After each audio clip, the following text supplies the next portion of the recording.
Las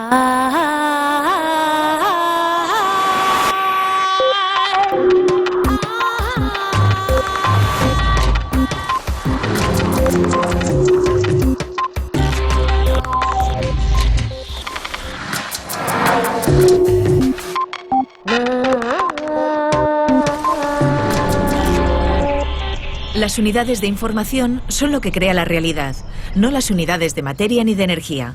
Vlatko Vedral. La escala más pequeña del universo, la que se rige por las leyes de la física cuántica, parece un desafío al sentido común. Los objetos subatómicos pueden estar en más de un sitio a la vez.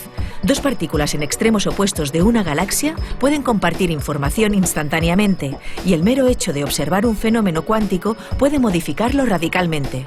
Pero lo más extraño de todo, según le explica el físico de la Universidad de Oxford, Vlatko Vedral, a Eduard Punset en este capítulo de Redes, es que el universo mismo no estaría compuesto de materia ni de energía, sino de información.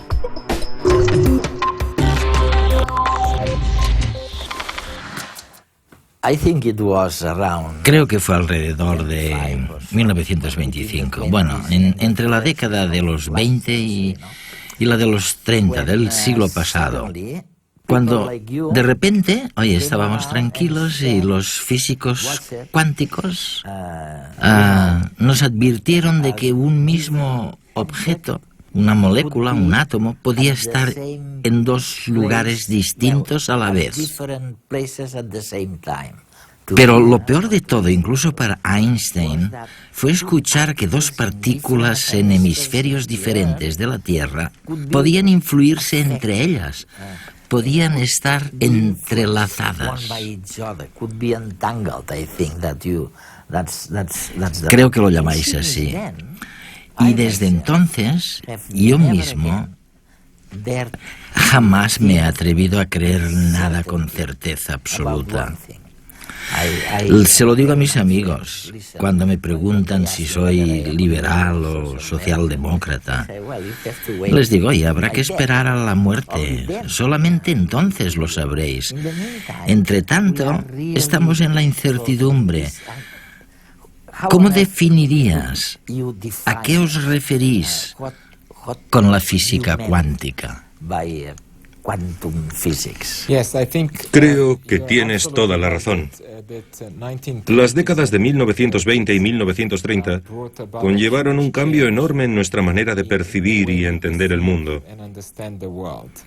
En el campo de la física, lo que cambió fue que se pasó de la física clásica, que se basaba en las leyes de Newton, a la nueva física cuántica, donde las cosas son exactamente como has descrito, muy raras, muy contraintuitivas. Hasta entonces, entendíamos realmente bien el funcionamiento de los objetos. Si teníamos uno aquí, que viajaba a cierta velocidad, podíamos saber exactamente cuándo llegaría a otro lugar, etc. Pero la física cuántica trajo consigo lo que has mencionado, que denominamos principio de superposición, según el cual cualquier objeto, al parecer, tiene la capacidad de estar en muchas posiciones distintas a la vez. Podemos tener un átomo situado aquí y allí simultáneamente. Es increíble. Y es verdaderamente increíble, muy extraño. Es interesante, porque Einstein más tarde llegó a aborrecer esta propiedad e incluso murió sin creer que pudiera ser cierta. Sí, creo que, ¿cómo la llamaba? ¿Telepatía? Telepatía cuántica. Eso es. La frase que usaba siempre era acción fantasmal a distancia. Porque se puede realizar un experimento aquí que de repente afecte a un objeto muy, muy lejano, lo cual, por supuesto, no es posible según la física newtoniana clásica. Exacto, y lo llamáis, corrígeme si me equivoco, lo llamáis entrelazamiento. Sí, correcto, entrelazamiento. El mundo microscópico revelado por la física cuántica es un ambiente extraño, donde reinan el azar y la incertidumbre, y muchas posibilidades coexisten a la vez. Veamos un ejemplo que contiene todo el misterio de la mecánica cuántica. Cuando un futbolista lanza un balón, si acierta el tiro, la pelota pasará por una u otra abertura de la barrera de jugadores. Supongamos ahora que el futbolista tiene la dimensión de un átomo. Imaginemos que esta pelota ya no es un balón, sino un electrón. Lo que sucederá ahora es algo del todo inesperado. En lugar de pasar por una u otra abertura, el electrón pasa por ambas a la vez.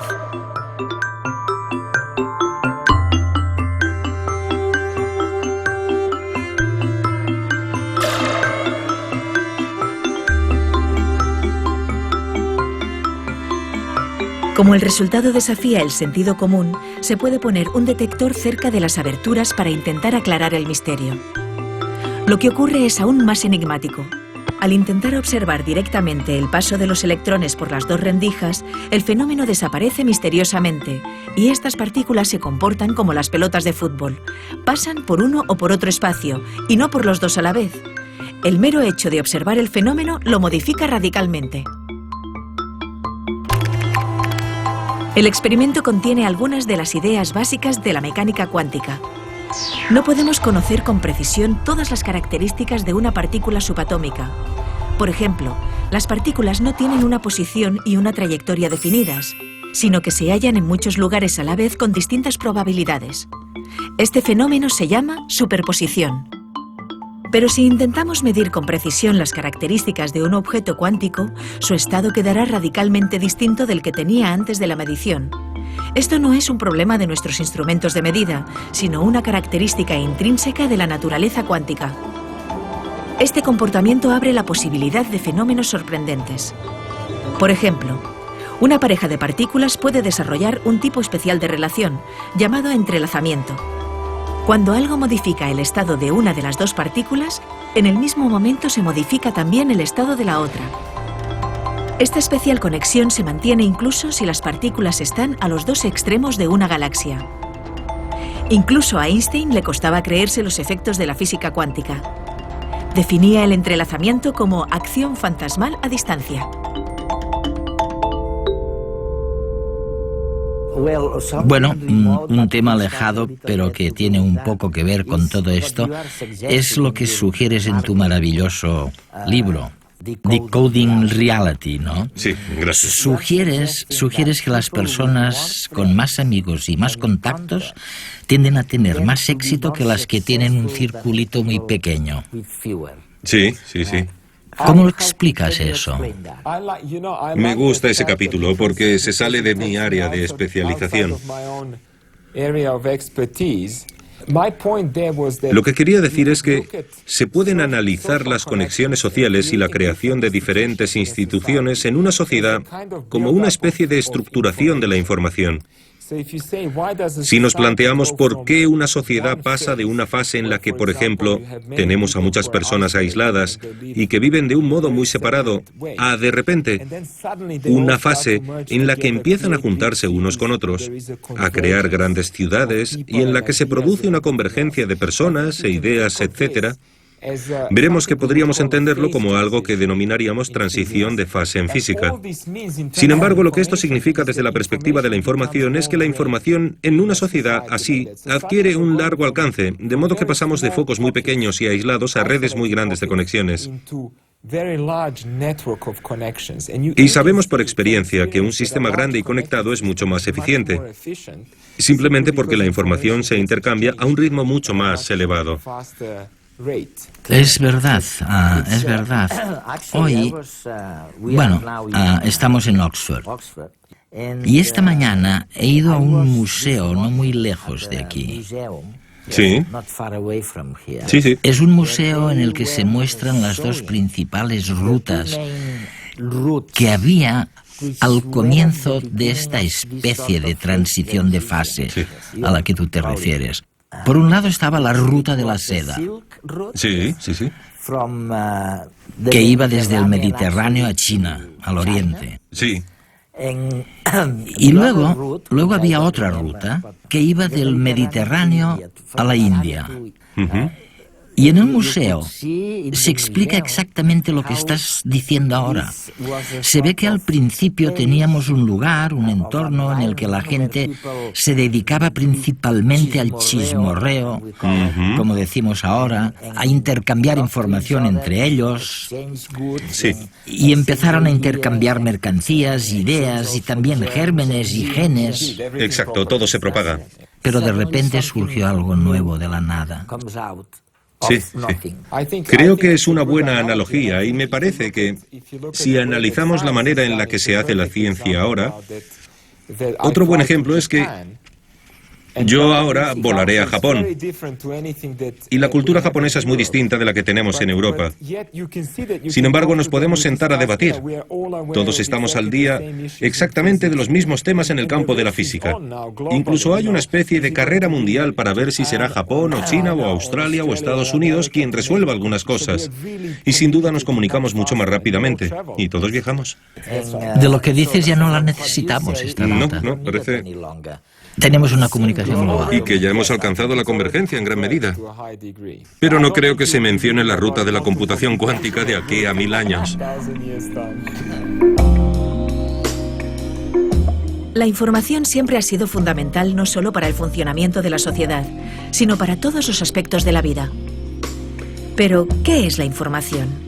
Los hechos más sencillos suelen ser binarios. Un interruptor está encendido o apagado. ¿Una mujer está embarazada o no lo está? ¿Una rueda está pinchada o no? ¿Una modificación genética ocurre o no ocurre?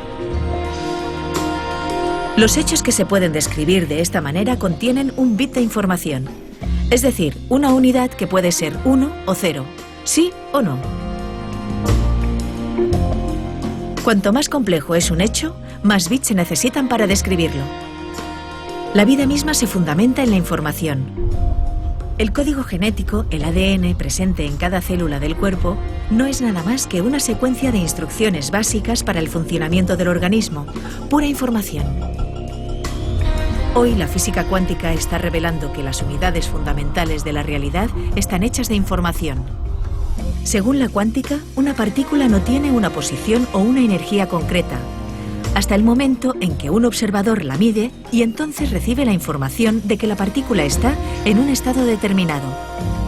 Según algunos científicos como Vlatko Vedral, la materia y la energía no tienen una existencia independiente y anterior a la observación.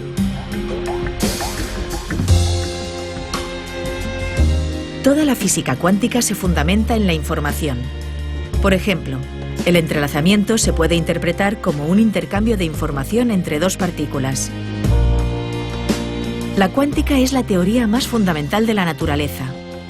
En consecuencia, el componente esencial de la realidad sería la información, no la materia y la energía. La centralidad de la información en todos los fenómenos naturales y sociales sería el reflejo de esta verdad más profunda.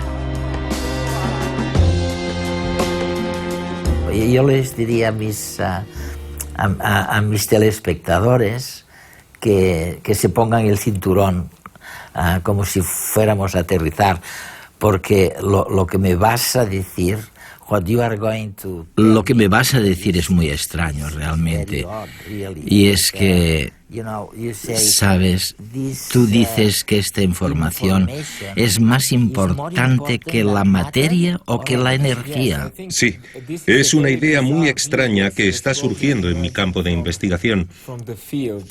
Cuando analizamos las unidades fundamentales de la realidad, las que lo componen todo a nuestro alrededor, creo que ya no debemos pensar en estas unidades como fragmentos de energía.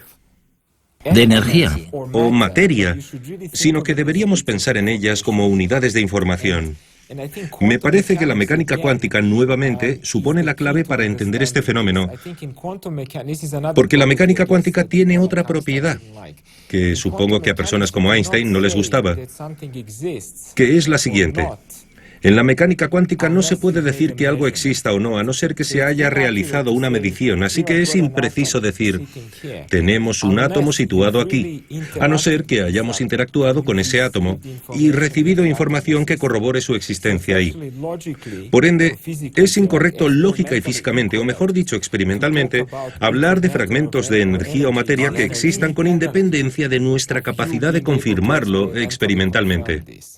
Puesto que, de algún modo, nuestra interacción con el mundo es fundamental para que surja el propio mundo, y no se puede hablar de él independientemente de eso. Por esta razón, mi hipótesis es que, en realidad, las unidades de información son lo que crea la realidad, no las unidades de materia ni energía. Por tanto, es mediante estas unidades de información, la información que la gente consigue, ver un tren o la calle. Sí. Los teléfonos, los cables, todo eso es la realidad, ¿no? Sí. Exacto. Mira, te daré un ejemplo. Si no estuvieras aquí observándome, la física cuántica sugeriría que yo también podría estar en muchas otras ubicaciones a la vez. Sin embargo, tengo muchos átomos dentro y cada uno de estos átomos emite luz. Y cada vez que una partícula de luz o fotón llega a tus ojos, ves exactamente la información sobre de dónde procede esa luz. Y como emito muchas partículas de luz por segundo, sigues recibiendo la misma información de que estoy sentado aquí hablando contigo. Pero si pudieras aislarme de algún modo y asegurarte de que no emitiera ninguna información, entonces probablemente podría estar en varios sitios simultáneamente. Es muy extraño.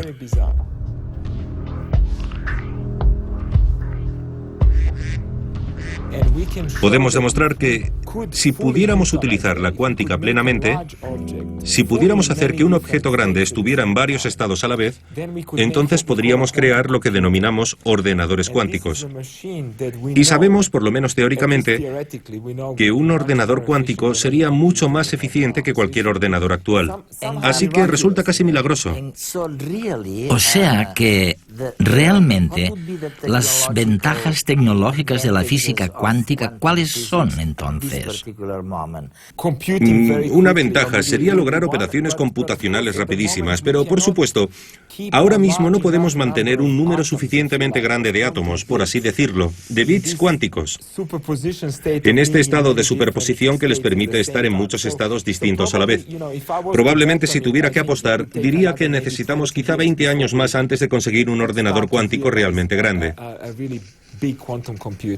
Sin embargo, lo que ya tenemos, y es otro aspecto fascinante, es lo que denominamos criptografía cuántica.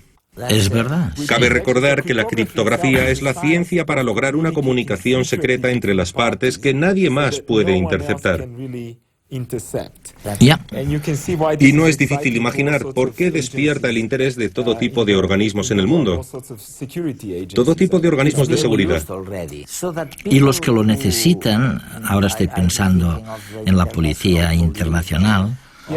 Sí, en la Interpol. Y ya pueden usar la criptografía de esta manera, ¿no? Sí, ya se usa. Por ejemplo, una de las aplicaciones destacadas se produjo en las elecciones nacionales de Suiza, cuando tenían que comunicar de un modo muy seguro el resultado final de quién había ganado las elecciones. El físico y premio Nobel Richard Feynman dijo que es imposible hacerse una imagen intuitiva de los fenómenos cuánticos. Sin embargo, estos son tan reales que sin ellos no podríamos fabricar transistores, sistemas de resonancia magnética o láseres. Gracias a la teoría cuántica de la información, se abren nuevas perspectivas tecnológicas, como la posibilidad de enviar mensajes secretos de tal manera que sea físicamente imposible que un tercero los intercepte y descifre. Otra aplicación de la información cuántica es la fabricación de ordenadores de una potencia sin precedentes. En los ordenadores tradicionales, la información se comunica por bits, unidades de información que solo pueden tener uno de dos valores posibles, 0 o 1. Sin embargo, un qubit, el bit de los ordenadores cuánticos, puede tener una superposición de los dos valores posibles, ser un 0 y un 1 simultáneamente. Un conjunto de 2 bits de un ordenador tradicional puede estar en uno de 4 estados distintos, 00, 11, 01 y 10. 3 bits pueden estar en 8 estados distintos, 4 en 16, etc. Con tan solo 64 bits, el número de estados posibles es de trillones. Mientras un ordenador tradicional registra estos estados uno a uno, un ordenador cuántico podría procesarlos todos simultáneamente. Esto permitiría llevar a cabo a velocidad récord tareas complicadas como encontrar los factores de un número grande, buscar en listas larguísimas o simular con mucho detalle sistemas complejos como el clima.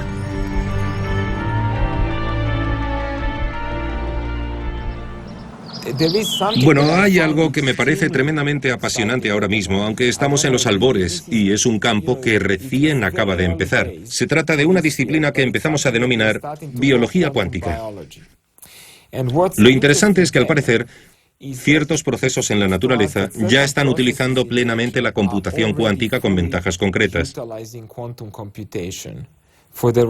Los procesos en cuestión son, por ejemplo, la fotosíntesis, el hecho de que las plantas, de hecho, extraigan de la luz. Correcto, la luz solar. Resulta que las plantas son mucho más eficientes que cualquier célula fotoeléctrica que pueda crear el ser humano con ingeniería. Y es un misterio para nosotros que las plantas sean mucho mejores en esta labor de ingeniería que nosotros.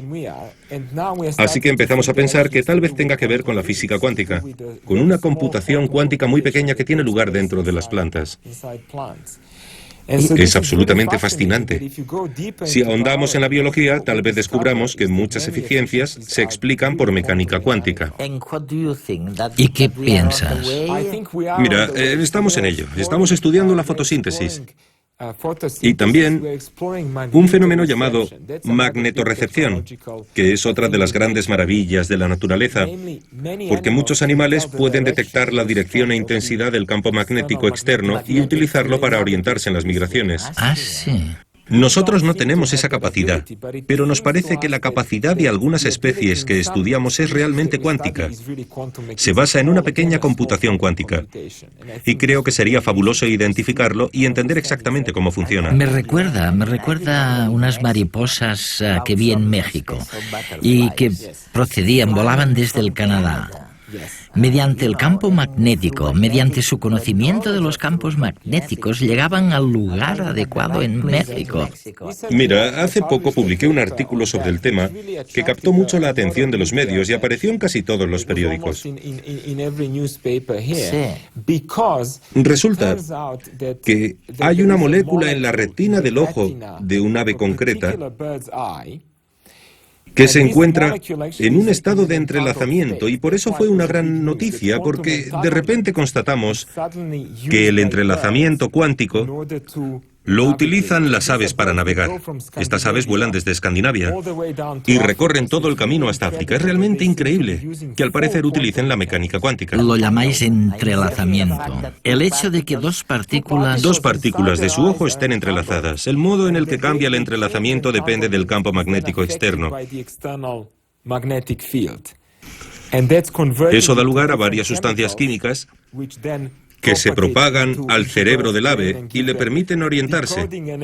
Descodifican y codifican la imagen del campo magnético. Los extraños fenómenos cuánticos que suceden en escalas atómicas o subatómicas no son visibles en la vida cotidiana. Pero algunos científicos piensan que estos fenómenos siguen actuando, aunque de manera menos visible, incluso en objetos muy grandes. Por ejemplo, en las plantas.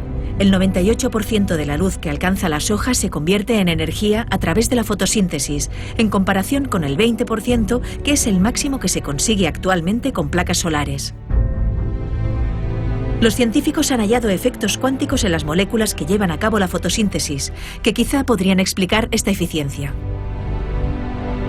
La capacidad de algunas aves de utilizar el campo magnético terrestre para orientarse también se podría explicar con un fenómeno cuántico que afecta a las moléculas de su ojo. Si se dan fenómenos cuánticos macroscópicos, es posible que incluso el ADN o las neuronas del cerebro los experimenten. ¿Son las células del cuerpo y el cerebro unos ordenadores cuánticos? Algunos científicos empiezan a creer que la presencia de la información en todos los aspectos de la vida y de la sociedad se fundamenta en los mecanismos cuánticos básicos. Todas las cosas, desde el átomo más diminuto hasta las galaxias, contienen información. Quizá el universo no es nada más que un enorme ordenador cuántico que procesa esa información. Vlatko, además, veamos, en mi opinión, y probablemente esté equivocado, pero en mi opinión, la ventaja más clara de esta manera de ver las cosas, de ver la realidad, es que tiene la tremenda ventaja de proporcionarnos un poco de incertidumbre, ¿sabes? Ya no es posible el dogmatismo de antaño, después de la física cuántica. Debemos apreciar la incertidumbre. De hecho, os encanta la incertidumbre porque el mundo, es verdad, es muy incierto. Sí. Me refiero a que si una partícula puede estar en dos lugares distintos a la vez, o dos partículas pueden influirse mutuamente pese a estar en hemisferios distintos, pues creo que está bien. No sé para qué sirve exactamente, pero lo considero una ventaja. Mira, es un tema interesante y un misterio para nosotros en la ciencia, porque una vez realizado este avance importantísimo en nuestra comprensión de la realidad, que, por supuesto, nos resulta muy satisfactorio, como bien dices, Eduard, parece que nos hemos librado del determinismo. Exacto. Y de repente resulta que el meollo de todo es la incertidumbre y la aleatoriedad. Se trata de algo que tampoco le gustaba a Einstein, por cierto. Siempre decía, Dios no juega a los dados. Es verdad. No podía creer que Dios jugara juegos de azar con el universo. A los dados, ¿no? No obstante, para nosotros resulta muy liberador saber que nuestro futuro está abierto y que en realidad no está predeterminado. Creo que es un gran cambio. Es el gran cambio.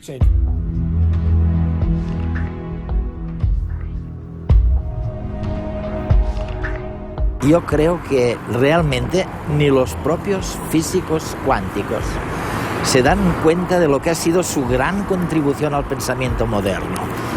Antes de ellos, y cuando digo antes de ellos quiere decir antes de los años 20, 30 del siglo pasado, mirábamos la realidad y lo que veíamos, eso es lo que iba a misa. Era tal cual la veíamos. Pero los físicos cuánticos vienen y nos dicen de pronto, oiga, mucho cuidado porque una partícula puede estar en dos sitios distintos al mismo tiempo y puede ir en direcciones contrarias y puede estar en distintos lados del hemisferio de la Tierra y verse, sin embargo, afectada una por otra. Desde entonces, realmente, solo hay incertidumbre. Lo que sabemos de la realidad es que es incierta.